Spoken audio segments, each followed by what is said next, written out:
Salut, vous avez bien lu le titre, unboxing d'un engin vintage. Alors c'est du récent mais c'est du vintage. Alors je m'explique, c'est parce que c'est un vieux châssis mais qui a été proposé par Altaïa en pièces détachées. Après tu montes comme d'hab, hein.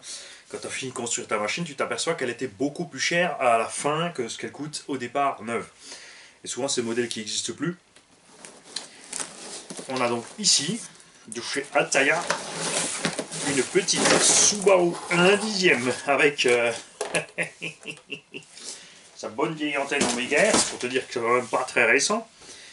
Et ceci n'est rien d'autre qu'une bonne vieille Bicmo.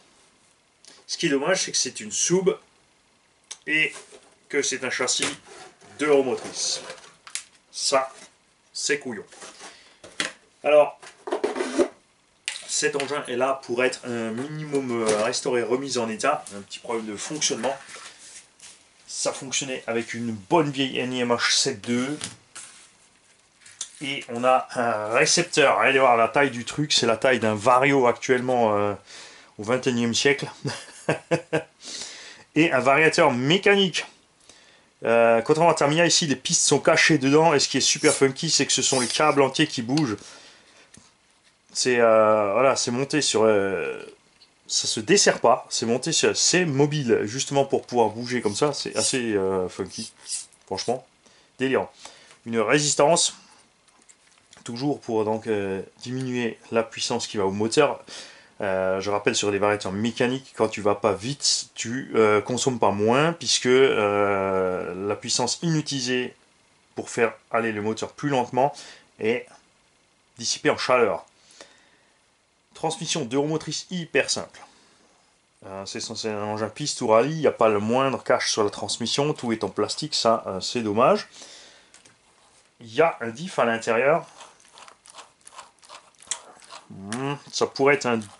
Il est vachement...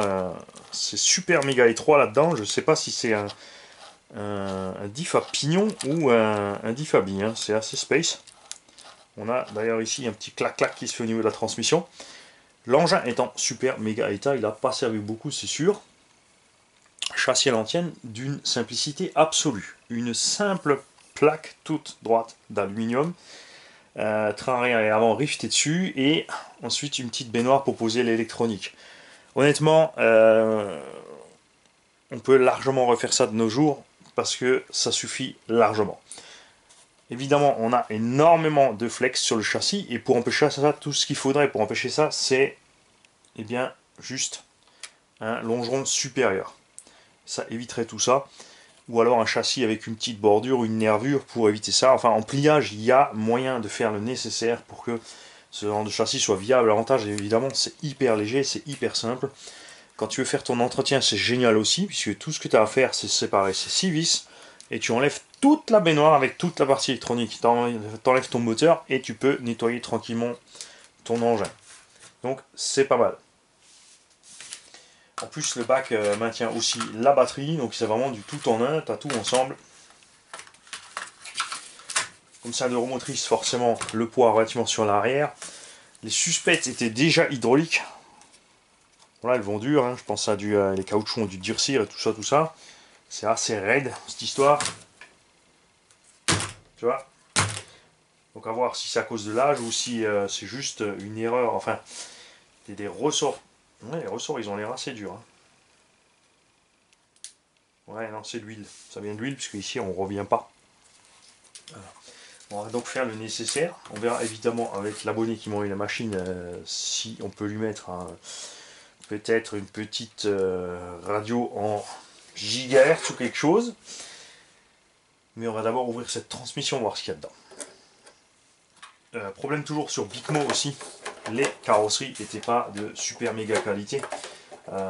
Beaucoup de gens ont acheté cette Dodge Viper qui avait la fripouille, qui souvent à la fin ne démarrait jamais, et quand elle fonctionnait, la moindre touchette c'était la destruction de la carreau. Là aussi, évidemment aussi, le fait que le plastique vieillit. Je ne sais pas quel âge a ce machin. Après, comme dit, c'est pas forcément vieux, mais c'est pas tout jeune non plus. Mais les détails de la carreau et le look restent génial. C'est une Subaru, il n'y a rien à rajouter. Salut. Évidemment, avant que je m'en aille, tous ceux qui connaissent ce modèle, qui l'avaient ou qui l'ont toujours, si vous avez évidemment des trucs et astuces, des choses que